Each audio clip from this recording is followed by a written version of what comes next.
সিলিন্ডারগুলো বর্তমানে ওয়েল্ডিং করা শেষ এবং ঘষা মাজা সব সম্পূর্ণ কমপ্লিট। এখন এগুলা ফুটিং করা হবে।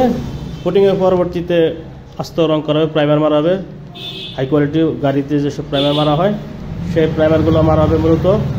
তো প্রাইমার মারার উদ্দেশ্য হচ্ছে এটার যে রংটা থাকবে, রংটা স্থায়িত্ব ধরে রাখার জন্য এবং ভিতর থেকে মরিচা আসবে না, মূলত এর জন্য আমরা প্রাইমার ইউজ করি। তো আমরা যেটা প্রাইমার ইউজ করি সেটা হচ্ছে দেখাচ্ছি, আমরা ইউজ করি বার্জারের এই অটোকট। এটা মূলত গাড়িতে ইউজ করার জন্য করে ব্যবহার করা হয়। আর প্রতিটা যদি ফিনিশিং দেখায় আপনাদেরকে, এখানে কোনো ওয়েল্ডিংয়ের কোনো স্পট দেখতে পাবেন না। এগুলো এত সুন্দর করে ঘষাই করা হয়েছে, এগুলো সব টানা ওয়েল্ডিং করা হয়েছে, কোনো ওয়েল্ডিংয়ের কোনো স্পট থাকবে না। এগুলোতে ফুটিং মারা হবে পরবর্তীতে।